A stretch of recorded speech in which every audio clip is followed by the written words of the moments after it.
to share a secret with you.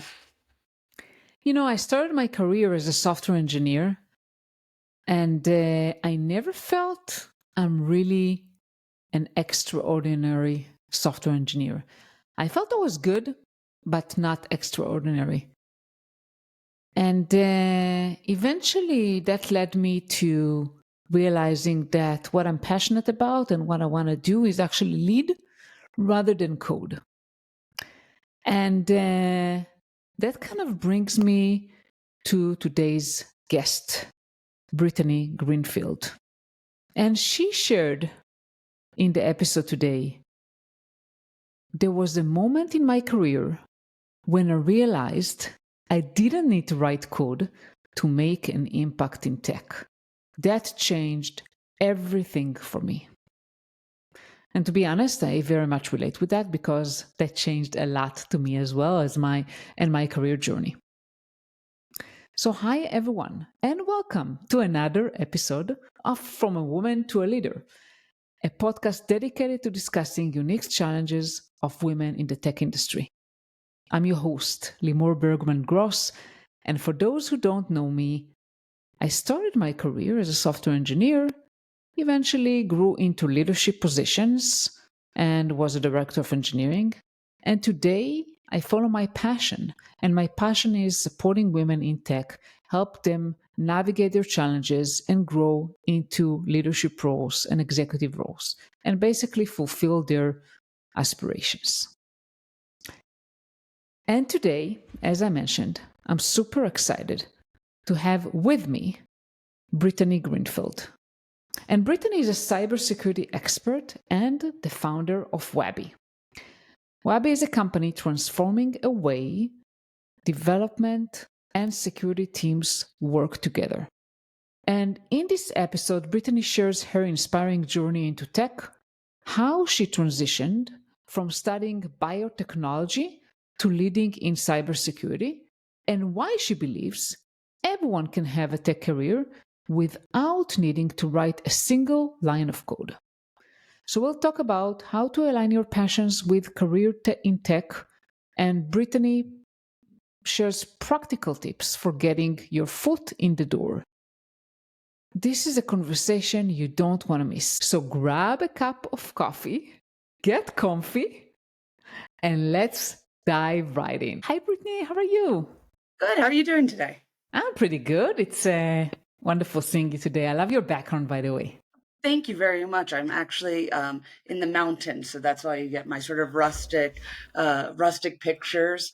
So it's nice. I like the color, especially we spend so long at our computers all day. Having little pops of colors is a nice way to jazz up the day. For sure. And why don't we start with you? Maybe tell us a little bit about your journey into the tech industry. Yeah, it's certainly, I think, like a lot of people's, not necessarily a linear path into it. I was lucky to grow up in a tech household, so a lot of it was dinner table conversation, but I never thought I'd actually go into technology myself, right? I actually studied biotechnology and pharmacogenomics, but the more I studied that, the more I had a passion for how technology drove innovation and economies. And so I joined the tech industry out of college at a time that I had to explain to my friends, one, what a startup was. It was not a common vernacular thing. Two, that I was working in the cloud. And they were like, so you're working for the weather service? I was like, can you just give it 5 years and all of this terminology will be normal for you? And, I think one of the biggest challenges was that I actually am a comp-sci dropout. I thought that you had to write code to be able to go into a tech career. And I realized along the way that I was a technical person and you didn't have to write code to be a technical person. And I think that opened up the lens of opportunities for me in technology roles. Incredible. And thank you so much for sharing that. I think we'll definitely want to double down on that. I mean, that you don't have to write code in order to be in tech. Exactly. Before we go there, maybe you can share what inspired you to transition into cybersecurity. Yeah, so I'd always been in enterprise software, and I was actually in the ERP space. And for those that aren't familiar with that, that's like Oracle and SAP, and I was working in networking for Cisco, looking a lot at IoT. And when you talk networks and IoT, you realize that you can't realize the full value of technology unless it's secure. And I absolutely fell in love with cybersecurity. One, because, as I said before, it helps us realize the full value of the innovations we create and be able to use them to the full extent. But the second is cybersecurity is this big world of a lot of intellectual curiosity. And all you have to do is be curious about what innovation is and how you're going to solve it. And you sort of always have to be one step ahead of the latest innovations, because if we're going to use something, we have to know how to secure it first. And so that was it. So made that transition. I got into the endpoint space, which again, for those that might not be familiar, endpoint in its most simple form is like antivirus on your computer. Mm-hmm. And then from there, I realized, there's I call it the alphabet soup of cyber, and I wanted to get much more to the foundations, and so I got into the application security side, which is what led me to found Wabbi. So tell us about Wabbi and Yeah, how so you started it. Yeah, so great question. It's not enough to have a good idea. You have to have a good idea at the right time. And what Wabbi is a platform that orchestrates DevSecOps processes. So really, what we do is integrate security into software development pipelines, which may seem simple in today's modern world, but you're actually really dealing with two very different cultures and process sets when you start to deal with development and security. Development, if we think about agile and sprints, right, it's what's good enough to get out now and what can be fixed later. Security, going back to antivirus as an example, is very binary. Bad, stop. Your antivirus doesn't pop up and go, this is badish. Would you maybe like me to quarantine it later? No, it says, this is bad. If you have a problem, we stopped it. If you have a problem, talk to somebody about the policy later, but we've stopped it for now. And so it's really bridging a gap between those two teams, so the teams can continue to do their jobs in the way that's Mm-hmm. most productive to them, while being able to de-silo the data and information and tasks between them. And that's where, as I mentioned, I got into the world. This is part of the world of application security. And when I realized that 9 out of 10 breaches begin due to defects in code, yet 90% of organizations start their security processes after code is already in production, I realized we got to go back to the foundation. That's where Wabbi came from. So you identified a need Yes. and maybe a gap. It, yeah. So it was a Ha- need, a gap, and market timing, and I think that's the other thing, right? There are a lot of people that have great ideas, right? I'm not going to say great ideas are a dime a dozen, by no means, but you also have to make sure that the timing is in place. And when I founded Wabbi, I realized that what was happening was, even though DevOps had been common parlance for us for a long time, organizations were finally finishing their DevOps transformations. And so they'd been able to take this sort of band-aided approach to security as part of development. And here it was about to very quickly fall apart. Lots of manual processes, lots of guessing, quite frankly, a lot of human knowledge required. Hey, what happens when this kind of vulnerability shows up? Oh, call Limor, right? And so I realized that as I was actually looking, right, because when you're starting a company, there's not necessarily a lot of data on that market. So you have to look at the surrounding markets, and DevOps was really the big driver of that for us. And said, okay, let's go build the platform so that as organizations finish their DevOps transformations, we are ready for them, to be able to say, look, it's a simple integration. This does not have to be a headache for you. hmm And how did you go about starting Wabbi? I mean, I'm curious. I mean, for women out there that have maybe some bug in their head, like, oh, I want to start something out. How do Yeah, you do no, that? I think the first thing is you do have to come up with with, as I said, identifying a problem, understanding that there is a gap in delivering on that, and then making sure the market timing, but more tactically, I like to call it my personal board of advisors. People that, they're friends, they're the people that I can lean on. They may or may not have industry expertise. And I talk to them. It's as simple as that. Should I do this? And they really helped me, identify the fact that I had, first of all, come up with those three things, right? So that it was the right time to do this. The second was, you could take 1,000 classes on building a startup, but until you go to do it, you don't know what you're doing. And there's a reason you get repeat entrepreneurs being successful.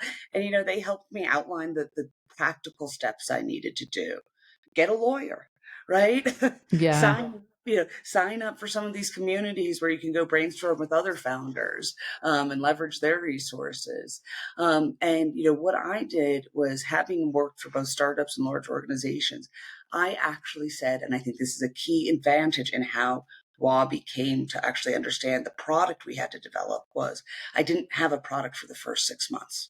I did customer advisory boards, right? Because I wasn't writing the code. I said, before I pay somebody to go write the code, we need to know what actually is going to solve this problem. So I got down to old wireframes, eventually hired an interactive wireframe designer, so that way we could put it in front of prospects. And it was great that I did that, because if I had just gone out and hired somebody off the bat, we would have developed a Me Too product that would not have solved the problem.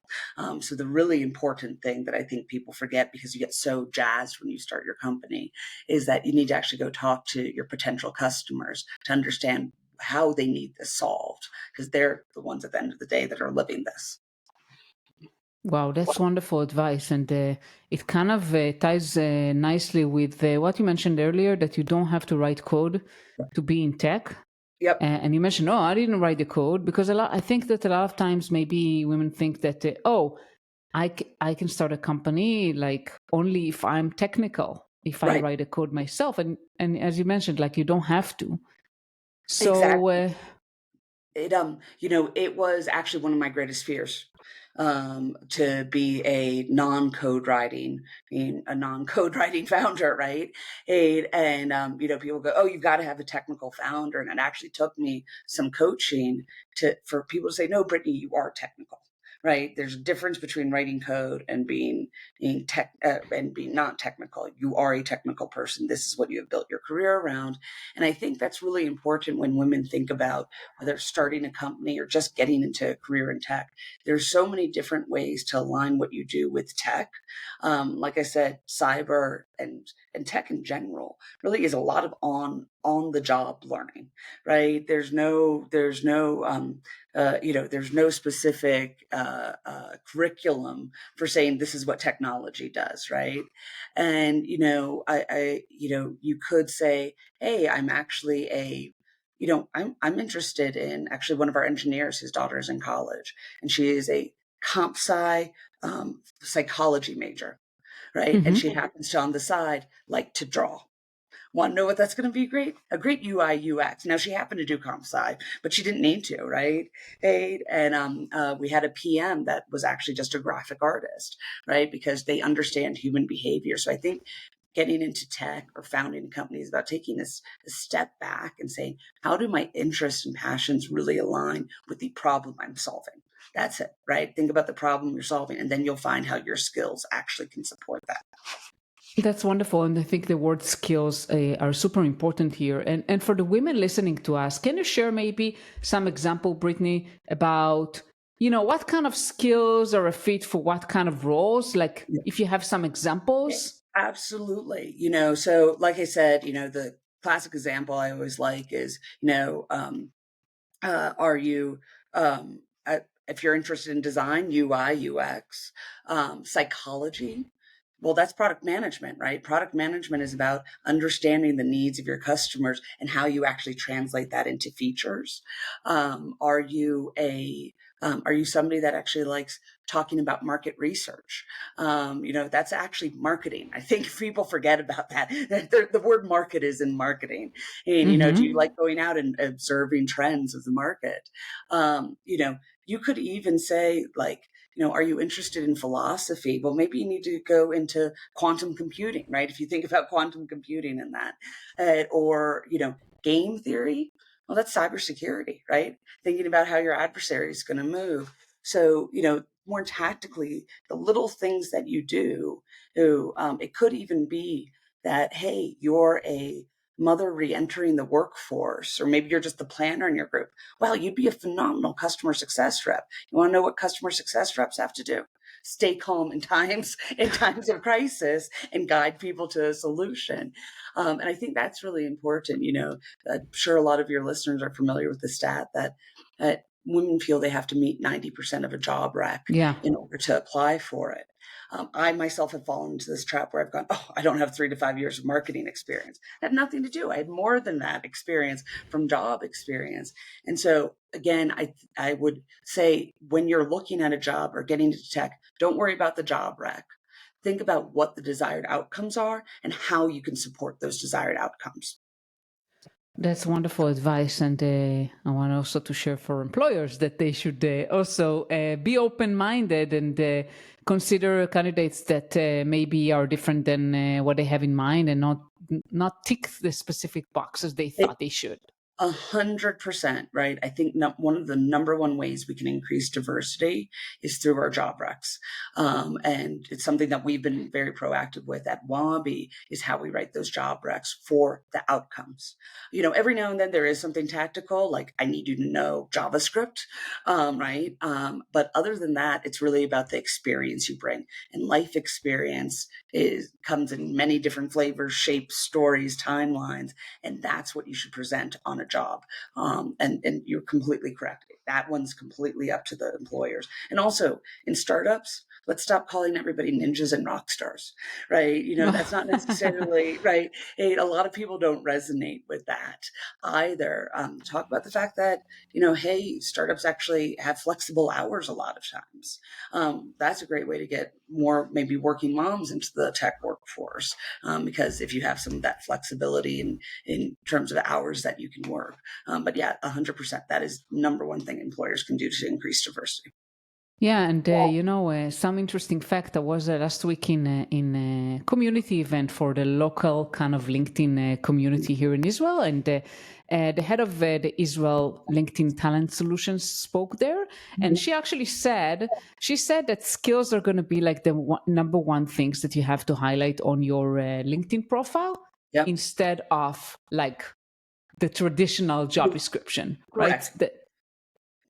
Right. When somebody connects with you, 100%, and talk about what you bring to the table. And that's what a skill is. I think people have gotten confused about my skill are the to-do list of things I can do. That's not your skill. Your skill. So here's how I describe what my skill is. My skill is, have you ever seen Mickey Fantasia? Mickey dressed up as the sorcerer. No, I haven't. It's a classic. But he stands there. He steals a sorcerer's hat, and he stands on top of a cliff or something, and he makes hippos and brooms dance together, right? And that's what I describe as my skill set. Is I can identify a market opportunity and say, this is how we need to go get there, and here are all the disparate pieces and how they need to actually work together, right? And so that's my skill set. That is not a to-do list of things I can do. I'm certainly not putting the sorcerer's hat on every day. For sure. And do you have any advice for women who, how you can, so basically, you have to identify your passion and your skills, and then try to figure out, okay, based on who I am and what I'm good at, what are some potential career paths that are right for me? Do you have any tips about how can women do that? How can they figure out what roles are a good fit for their skills and passions? Absolutely. This is actually, talking about LinkedIn, this is 100% where social media can really come into play. Don't be afraid to go do research first, but go use social media to your advantage. I will always respond to a LinkedIn message where somebody says, hey, I'm trying to better understand what your career is or how you got into it. Can you please spare 15 minutes? Now, you have to write that note, but again, social media opens up the world to a bunch of people. By the way, this can happen at any point in your career. I have friends that have been in tech for 15 years that decided to take a potential change in career, and they went and did this, right? It's a listening tour, and people are always willing to give the time because somebody gave them the time. And this is where LinkedIn, quite frankly, expands your network so much greater and helps you reach people you never would have before. So I think that's actually the number one way, is just connect with somebody that's in that job. That's a wonderful advice, and yes, I would definitely agree with you that people, yeah, some may not respond, but many people Yep. are very friendly and like to help, and they would love to share what they do. As you said, like you don't ask for much other than Right, a few minutes right, of a right. 15 conversation to minutes. understand. Exactly. Keep it concise. Keep it truly to 15 minutes. If it goes well, somebody will give you more time. And I think the other thing is, and this is going to be sort of what not to do in a positive sense, is I think everybody's out there looking for this dream mentor. Mentors will fall into your life at the right time. You'll have charisma, you'll have chemistry, you'll have shared interest, whatnot. Don't go out saying, I have this ultimate mentor search. That will happen naturally. Again, keep it concise, do your research, come in with pointed questions. People will be giving of your time. And also, to Limor, your point, and if somebody doesn't respond, don't get discouraged either, right? LinkedIn is also a spam black hole sometimes. Yeah, I mean, it's a numbers game eventually. I mean, I had a guest that, one of my previous guests, she did a very bold move. She moved from India to the UK. And before she did that, she started reaching out to, I think, over 1,000 of people, over a Yeah. 1,000 people. And eventually, most of them didn't respond, but that's okay. And, Right. and actually it builds resiliency, like to be able to face rejections. Yep. So there's another plus for that. It is. I have a friend. I had this text chain with her just yesterday. She's changing in her companies, and she got the high of the initial responses, and then now has the low. And she's been doing this for a long time, and she's very senior. So that's just human. But you're right, right? It builds the resilience. In anything, everything's a funnel, right? And to be able Yeah. to get to those sweet spots at the bottom of the funnel, you got to expand the top of it. And that just means that for every 100 emails you send out or LinkedIn messages, you're probably only getting one response. Yeah. And let's say I wanted to ask you a follow-up question. So let's say you talk to some people and you figure out, well, maybe this, as you said, customer success, I'm just taking that as an example, that may be the right fit for me. But this woman, I mean, she doesn't have experience in customer success. Maybe she worked in a completely different field. Maybe she was a teacher. Who knows? Like maybe she's trying to transition from something completely different. And we all know it's very difficult, right, to get a foot in the door. Do you have any tips of what this woman can do in order to get her foot in the door? Yeah, first of all, and not your time is always valuable, but again, same with this reaching out on LinkedIn, reach out through your network. A lot of times people, especially startups, are always willing to say, hey, look, I've got sort of this side project. I'm willing to let you learn on the job a little bit. So be willing to actually, that's one of our best engineers. She was originally in more of a sales engineering role, and then wanted to transition into code, knew how to code lightly, said, look, I'm looking for a modern development set, that sort of thing. And we said, sure, we'll hire you as an hourly intern, right? Find a way to say, I'll de-risk this for you. And so that way I can get some of the on the job learning experience, and then maybe one day we can turn it into something, right? It's also an easy story to say, hey, I was just doing some hourly work, and that's why I'm leaving this company. Startups tend to be the most flexible in this, because there's always some project sitting on the side that there's some time to do that they would love extra support on, and love an hourly resource that may not be a full-time commitment. So that's one. The second is, again, goes back to pulling together the threads of your story for the recruiter or the hiring manager or whatnot. I'll go back to your example of teacher to customer success. Well, I know I've been a teacher, but customer success is another form of teaching, right? So just again, think about, get that. And this is where, again, you can reach out to find out who your own personal board of advisors is. You could even, again, probably if you've connected with somebody on LinkedIn, maybe even test that out and ask people for their advice, how they got it. Say also, right, in this sort of discovery journey, this listening tour that you're having, you'll find most people don't have linear paths into their careers, right? One of the best people I know in cyber was an Olympic swimmer, right? And got out of that and said, what am I going to do? And there was this interesting job, right? So, but, she actually is more on the customer success and account management side, right? Discipline. And that's what an Olympic swimmer brings. So I think, again, take that step back, prepare your journey and your story about your journey, and that don't let other people decide what your narrative is. Be specific about your narrative when explaining that. Absolutely. Those are incredible strategies.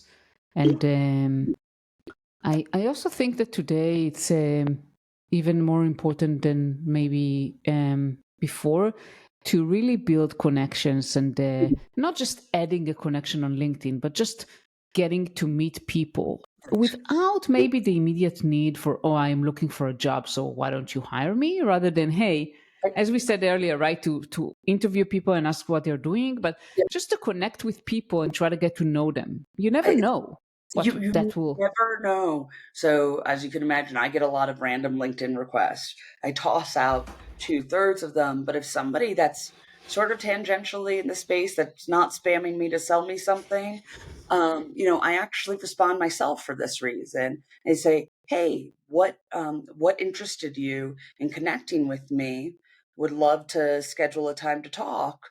And so it goes both ways, right? Like there's a benefit in that. And I think take advantage of it, but be meaningful in it. Do not just connect. I hate when people connect with me without an agenda and that I don't know, right? I know some people just want to have all the connections. No, make sure that they're meaningful and take advantage of the fact that it is easy for us to be sitting how many thousands of miles away right now and having this conversation. So you can do that too.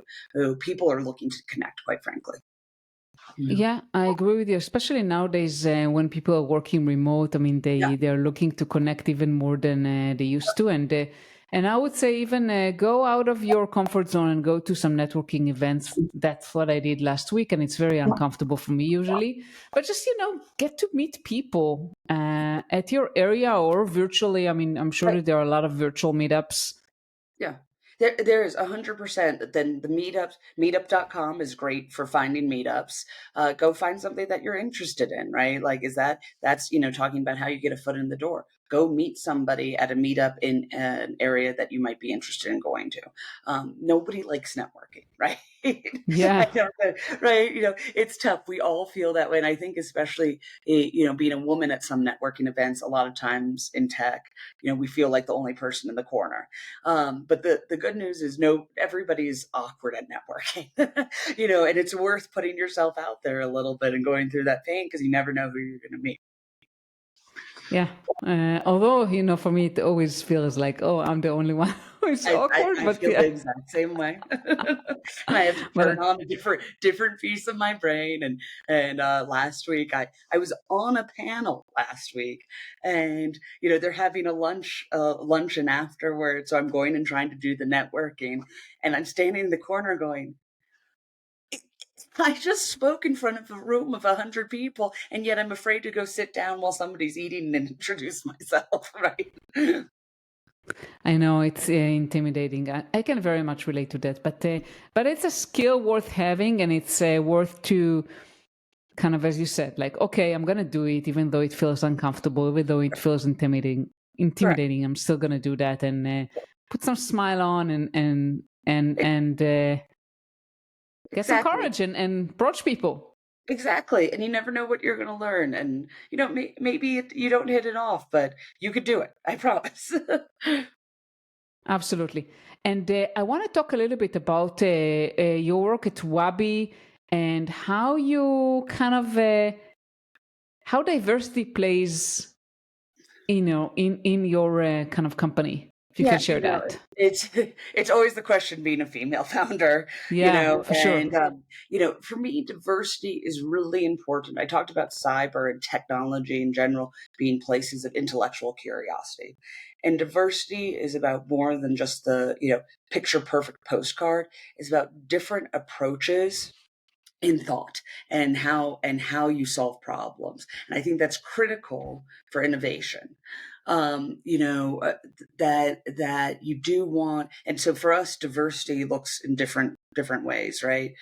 Obviously we want to make sure we have women working in our organization, different people of different background. It also means different educational experiences, different ages, because that all changes how people approach and problem solve. We have a developer that didn't study computer science, but rather was a gamer and was interested in learning how the sausage was made and how he got his gaming experience. So taught himself how to code, right? That is a very different experience than somebody that went through a traditional 4-year degree and maybe did co-ops and whatnot, than is the person that's been in tech for several decades and came out of sales engineering and wanted to go back and relearn more modern tech stacks, right? And so that's where that diversity really changes how we problem solve, right? It changes the conversation that you have. I think that's also, as we think forward on AI, really, really critical, right? Because at the end of the day, AI really only represents how we think, how we talk about things. I don't know if anybody's played with any of the image generation. I like to use Adobe Firefly a lot, and I was doing a presentation and I wanted a female CISO, right? Because people can't be things that they can't see. And so I plugged in my brand file and I said, generate me a picture of a female CISO, and it came back with a guy with clearly a women's styled ponytail. and that was it. And I went, okay, let me take out my brand image. Let me just start with the female CISO. No, and you go to kind of look at pictures of female CISOs. You either get these stock images of women being presented in a very very a artistic way. I'll put it nicely. Low shirt, whatever, or you did. There's only a handful, and I think that's where the diversity is. In the States right now, women's sports is all the chatter, right? And if people can't be what they can't see, so again, it's not about getting that picture perfect postcard, or it's about finding the way to make sure that there's good representation in your organization so that you have that diversity of thought as well as externally as well. Absolutely. And Brittany, before we go, any final thoughts or messages you'd like to share with our listeners? Yeah, I would say one of the things we talked a lot about, sort of the journey of getting into tech, and especially if it being nonlinear. I'd say one of the big things, especially as a woman, because I think we think it's a disadvantage, is don't be afraid to be vulnerable. Don't be afraid to say, here's what's on my mind, or I'm afraid to go network or reach out about a job to a total stranger. Because if you're not willing, to talk about your problems or your fears or your I don't knows, right? You're never going Yeah, to be able to solve them. And there's this great community out there, and that everybody's gone through the same thing. So don't be discouraged, but rather, be willing to open up a little bit, because opening up a little bit can take you very far, or forward very far. And I'd say that's the biggest thing. Don't be afraid. Don't feel that you have to isolate yourself as you go on this journey, because it's going to be better when you solve it together. that's a great advice. And where can our listeners connect with you or follow your work? Please do feel free to reach out to me on LinkedIn. I meant it. Mhm. If you tell me why you want to connect, I'm absolutely always up for a conversation. And then obviously, if you're more interested in the security side of things, you can reach us at www.wabbisoft.com. But I hope to hear from you. I really mean it. It takes a village, and so don't be afraid to connect with me. I'm happy to help however I can. Incredible. And I'll put the links on the show notes. And thank you again, Brittany, for talking with me today. It's what a pleasure. Thank you so much for having me. Thank you so much for listening to the episode with Brittany. And before you go, I want to give you a sneak peek for next week's episode. If you ever felt stuck in a cycle where no matter how much money you earn, it never feels like enough, I think next week's episode is for you. And I'm meeting with Hannah Beer, and she's a money coach and the author of Wealth from Within. And Hannah shares her unique approach to creating a blissful relationship with money, one that's rooted in emotional healing and abundance. We'll dive into the tools you need to clear your journey, to clear your money blocks, and finally feel at peace with your finances. Plus, there is live coaching session that I've done with Hannah that you definitely don't want to miss. If you like this episode, I want to encourage you to share it with a friend or anyone you think it's going to be helpful for. And subscribe to this podcast so you never miss out another episode. Visit my website to subscribe to my newsletter. It's limorbergman.com/newsletter, where I share new podcast episodes, but also weekly insights, especially for you. I want to thank you so much for listening and want to wish you a wonderful day.